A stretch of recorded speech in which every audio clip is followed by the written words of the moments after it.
नमस्कार, आप देख रहे हैं संजीव चौहान के साथ अमर मंथन खबर और 7/11 न्यूज।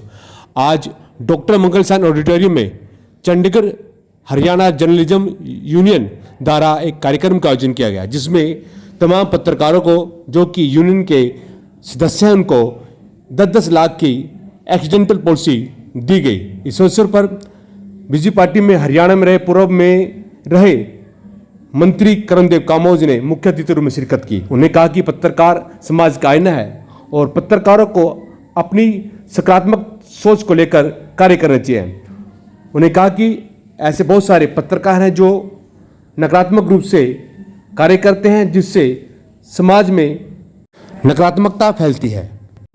इस अवसर पर विशिष्ट अतिथि के रूप में पहुंचे CHJU के प्रदेश अध्यक्ष राम सिंह बराड़, प्रदेश चेयरमैन बलवंत सिंह तसक, महासचिव IJU बलविंदर जम्मू, प्रधान चंडीगढ़ प्रेस क्लब नीलित आचार्य और तमाम सीनियर पत्रकारों ने पत्रकारिता के दौरान आई समस्याओं को किस प्रकार से निपटना चाहिए तमाम जानकारियां दी और उन्होंने अपने जूनियर पत्रकारों को और संस्था के पत्रकारों को बताया कि हमें आने वाले समय में अपनी छवि को किस प्रकार से बना के रखना चाहिए, जिससे संस्था का नाम ना बिगड़े। हमारी ऑर्गेनाइजेशन वो मजबूत होगी तो उसके लिए हम अपने हकों के लिए लड़ सकेंगे, अपने जो हमारे ऊपर हमले होंगे उनका हम अपना बचाव कर सकेंगे हमारे परिवार को। मगर एक बात याद रखिए कि हमारी जिंदगी का बीमा क्या है। ये जो संगठन है, जो यूनियन है हमारी, ये हमारा बीमा है। समाज का आईना समझा जाता है और आप लोग, मैंने हमेशा जितने चेहरे बैठे हैं, कभी किसी को ब्लैकमेल करते हुए नहीं देखा होगा। वाकई में बहुत अच्छे लोगों को आपने यूनियन में जोड़ा है। राज साहब, ये लोग बिल्कुल मन से काम करते हैं। आज तक कभी मेरे को भी इतना टाइम हो गया राजनीति के अंदर, किसी का कभी एक बार कोई इस तरह का फोन नहीं आया होगा। मैं व्यापारी के तौर पे भी कभी आज तक किसी को, और आज तक इनके बारे में कभी ऐसा सुनने को भी नहीं मिला। और पहले गांव के लेवल पे, छोटे कस्बे के लेवल पे कोई सूरत नहीं थी, फिर भी जोर लगा के पूरी मेहनत करके पत्रकारिता करते हैं। अब सूरतें तो बड़ी हैं, लेकिन साथ साथ चुनौतियां बहुत ज्यादा बड़ी हैं। इन चुनौतियों से कैसे पार पाना है, साथियों पत्रकारों के हितों के लिए कुछ साथियों ने जब मिलकर सबने ये जिम्मेवारी मिलेगी, तो मैं इसको लगातार टालता रहा कि मैं बहुत बिजी हूँ, मेरी लाइफ बहुत बिजी है, मैं समय नहीं निकाल सकता और मैं ये कर नहीं पाऊंगा। आप किसी और साथी को दे दो, मैं साथ दूंगा। लेकिन जम्मू जी या तक्षक जी या बाकी साथियों का सबका एक ये कहना था कि बराड़ जी, आपको पत्रकारिता ने बहुत कुछ दिया जीवन में, जो कुछ भी दिया वो पत्रकारिता ने दिया है और अब वापस पत्रकारिता को पत्रकारों के लिए लौटाने का समय आ गया है कि जीवन के इस पड़ाव में आप वापस पत्रकारिता के लिए कुछ अच्छा करते जाओ ताकि लोग याद रखें। साथियों, जो संगठनों की या यूनियनों की या हालत देखते थे, किसी ने संघ बनाया, संगठन बनाया, सबने अपने घर में एक रजिस्टर रखा हुआ है और कभी कोई चुनाव नहीं करना, किसी को कुछ और नहीं करना और एक 6 महीने साल बाद एक चिट्ठी लिख के डाल देनी कि जी मैंने ये भेज दिया, वो भेज दिया। ना तो उससे कभी कुछ हासिल होगा, ना कुछ हो सकता है। और जो दूसरे हासिल करते हैं, मेहनत करते हैं, तो उसका क्रेडिट लेने की वो खाली कोशिश में रहेंगे। साथियों, जरूर क्रेडिट लें, हम सारा क्रेडिट उन लोगों को देते जो घर में बैठे हैं और समय को इलेक्शन, समय को अपना संगठन चलाते हैं।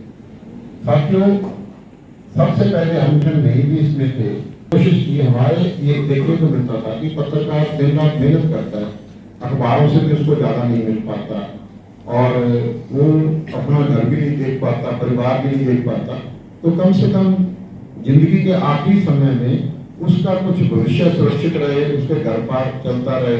जैसे सरकार बुढ़ापा पेंशन देती है बुजुर्गों के लिए, जैसे विधवाओं के लिए, विकलांगों के लिए देती है, तो हमने लगातार कोशिश की है। पहले भूपेंद्र सिंह हुड्डा के टाइम भी कोशिश करते रहे, उसके बाद जब मनोहर लाल जी की सरकार बनी तो हम लगातार प्रयास करते रहे।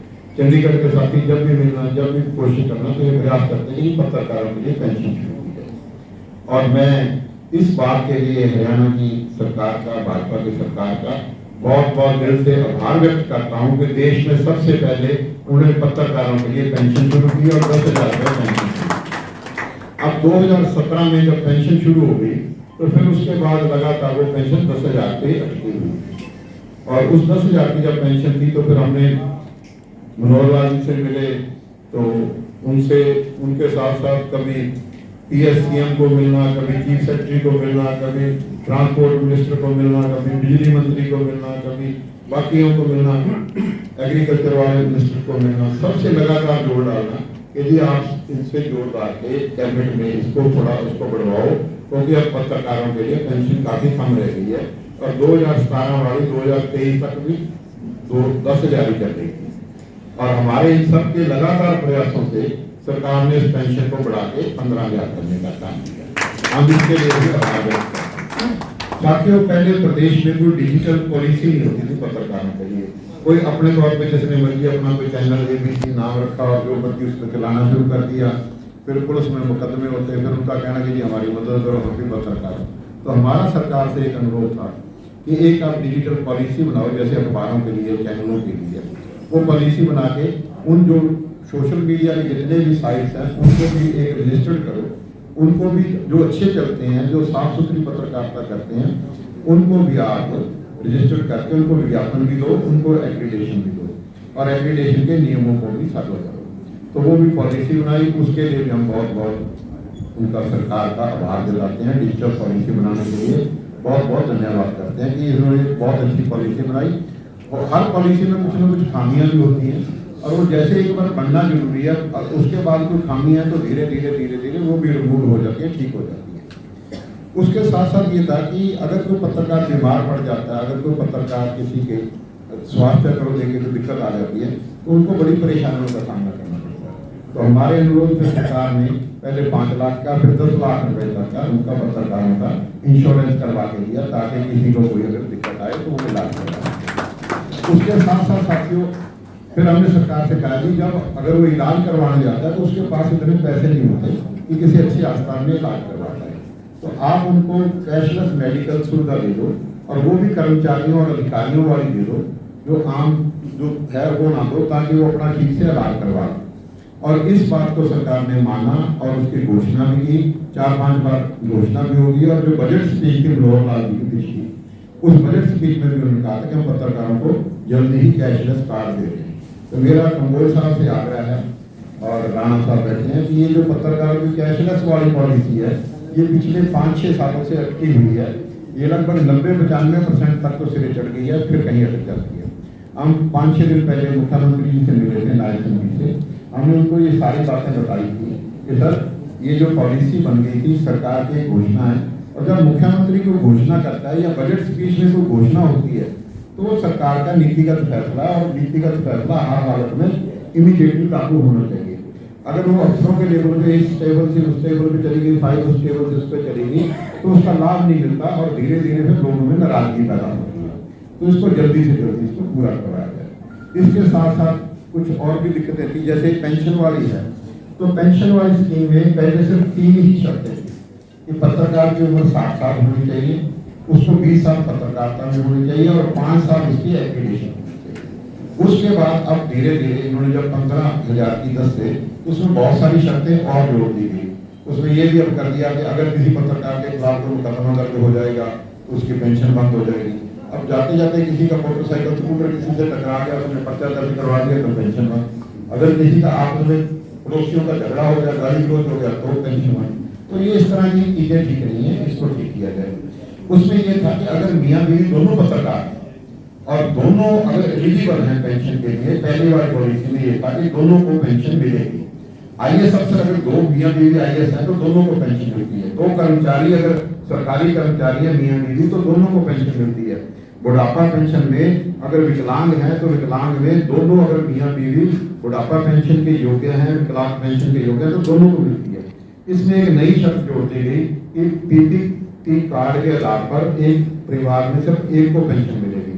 तो ये जाती है पत्रकारों के साथ, ये अपने मुख्यमंत्री जी को भी बताई थी, बाकी अधिकारियों को भी बताई थी, और उम्मीद थी कि उन्होंने कहा था कि हम जल्दी इसको भी ठीक करेंगे। इसके साथ साथ जो हमारे जिलों से दूसरी जगह से अखबार निकलते हैं, चाहे वो लोकल दैनिक अखबार है, सामध्या दैनिक है, वीकली अखबार है, पाक्षिक अखबार है, उनके पहले जो ऑडिटर थे या 2 लोग थे वो सीए की रिपोर्ट देते थे और उस सीए की रिपोर्ट पे उनके एक्रेडिटेशन हो जाया करते थे। उनमें बहुत सारे लोगों के लगभग 200-250 लोग ऐसे हैं प्रदेश के जिनके एक्रेडिटेशन पिछले 7 महीने से रुके हुए हैं, मतलब पिछले 20 सालों से उनको एक्रेडिटेशन मिल रहे थे और इस चुनावी साल में आके उनके एक्रेडिटेशन रोक दिए गए हैं, जिससे उनमें एक नाराजगी का भाव पैदा हो रहा है। हमने मुख्यमंत्री जी को भी बताया था और उन्होंने अफसरों से कुछ तलब भी किया था कि ये सारा बताओ ये क्या मामला है, और उन्होंने वादा भी किया कि हम जल्दी इसको ठीक करेंगे। तो ऐसी बहुत सारी और भी पत्रकारों की मांगे हैं, दिक्कतें हैं, परेशानियां हैं, तो हम तो चाहेंगे कि जो पत्रकारों के लिए बेहतर कर सकते हैं इनको करना चाहिए। और एक जो पेंशन की बात है, जैसे विधवा, विकलांग और अपना बुढ़ापा पेंशन एक साथ जुड़ी हुई है, जिस दिन 2000 है तो सबकी 2000 है, जब 2250 होगी तो सबकी 2250 होगी, जब 2500 तो 2550, 3000 तो सबकी 3000 होगी। ऐसे ही पत्रकारों की पेंशन और इमरजेंसी में जो जेल यातनाएं जिन्होंने काटी थी उनकी पेंशन और हिंदी आंदोलन वालों की पेंशन, तीनों की पेंशन एक साथ जुड़ी हुई थी। तीनों की जब 10,000 थी तो तीनों को 10,000 मिल रही थी, अब 15 हुई तो तीनों को 15,000 मिल रही थी। अब उसमें इमरजेंसी में जो यातनाएं झेलने वाले थे उनकी पेंशन बढ़ा के 20,000 रुपए कर दी गई है कुछ दिन पहले। तो हमारा ये कहना है कि जब उनकी करती है तो पत्रकारों की पेंशन भी तुरंत 20,000 की जाए। हमारी मांग तो ज्यादा है, लेकिन मांगना तो देखो हमारा फर्ज है, लेकिन जो जेन्युइन है अगर उनकी 20,000 की है तो हमारी भी तुरंत 20,000 होनी चाहिए और ये जल्दी होनी चाहिए, ताकि इसका कोई किसी किस्म को ये ना लगे कि हमें छोड़ दिया गया, पत्रकारों को छोड़ दिया गया, बाकियों का साथ वो बेकार हो रहा है। बाकी साथियों, पत्रों के सामने जो चुनौतियां हैं, जो और समस्याएं हैं, बाकी चीजें हैं, वो लगातार हम डिस्कस भी करते रहते हैं, सरकार के समक्ष भी रखते रहते हैं। लगातार उसमें चाहे चीफ सेक्रेटरी से मिलना पड़े, चाहे वो चीफ प्रिंसिपल सेक्रेटरी सीएम साहब पेट्रोलर साहब है, चाहे उनको मिले, चाहे वी उमाशंकर को मिले, चाहे डायरेक्टर जनरल पब्लिक रिलेशन को मिले, चाहे मुख्यमंत्री पार्टी से मिले, तो हम लगातार जो पत्रकारों की मांगे हैं, दिक्कतें हैं, परेशानियां हैं, उस पर लगातार अपनी तरफ से हमेशा कोशिश करते रहे, कोशिश कर रहे हैं। इसका क्रेडिट चाहे जो घर बैठे जो मर्जी ले ले, लेकिन ईमानदारी से अगर पत्रकारों के लिए कोई संघर्ष कर रहा है या मेहनत कर रहा है, तो ये हमारे जो साथी हैं, चाहे दर्शक जी हैं, चाहे नीलमचारी है, चाहे हमारे संगठन के आप लोग हैं, चाहे जिसमें सिंधु साथी हैं प्रदेश में, और बाकी ये अपना राणा जी हैं, विश्वास जी, तो इस साथियों यही मेहनत कर रहे हैं, यही प्रयास कर रहे हैं। और जो भी कोई जितनी भी जेन्युइन मांगे हैं, उन जेन्युइन मांगों में कोई ऐसी नहीं रहेगी जो जेन्युइन मांग है आपकी पूरी ना हो, पूरी करवा। मैं आप सब साथियों से कहूंगा कि कोई साथी ऐसा आपके संगठन के साथ में जुड़े जिसकी छवि ठीक नहीं है, या जिसको लोग ब्लैकमेलर या जिसको कोई इस तरह का करते हैं। देखो, अपनी इमेज बनानी आपके अपने हाथ में। कोई किसी ने ऐसी गलत चला दी और उसको आगे बराबर फॉरवर्ड कर दिया, आपको अपनी क्रेडिबिलिटी सबको बनानी चाहिए, आपकी खबर की क्रेडिबिलिटी होनी चाहिए, आपके अखबार की, चैनल की होनी चाहिए, और आपकी खुद की भी एक विश्वसनीयता होनी चाहिए, ताकि जब आप जाके किसी से मिलो तो आपको किसी दूसरे साथी की वजह से शर्मिंदा ना होना पड़े। या तो वो साथी ठीक अपने साथ ठीक रास्ते पे आए, उनको समझा के लाएं, और अगर कोई अपना गलत काम करता है तो फिर उसके साथ, कोई गलत आदमी के साथ कोई साथ लंबे समय तक नहीं दे सकता। आपकी कोई जेन्युइन किसी तरह की होगी, हम हमेशा साथ के हैं। और ये जो पत्रकारों को जो हमने देखा कि अचानक किसी पत्रकार साथी का एक्सीडेंट हो जाता है, मैंने बहुत सारे पत्रकार साथियों को फिल्म में देखा, अचानक जा रहा है मोटरसाइकिल पे किसी गाड़ी ने टक्कर मार दी और उसके घर परिवार में कमाने वाला वो एक आदमी था, उसके घर परिवार के आगे एकदम अंधेरा छा गया। तो हमने ये 10-10 लाख रुपए की एक ही इंडिविजुअल पॉलिसी यूनियन ने अपनी तरफ से अपने खर्चे में बना के दिए, किसी से इसका कोई चार्ज नहीं दिया जा रहा, ताकि आपके आगे बच्चों का, परिवार का भविष्य सुरक्षित रहे और आपको भी थोड़ी सुरक्षा भी मिले। तो मैं अपने कपूर साहब ने उन्होंने पॉलिसी बांटी है, आप लोगों के लिए ज़्यादा समय ना रहता हुआ इस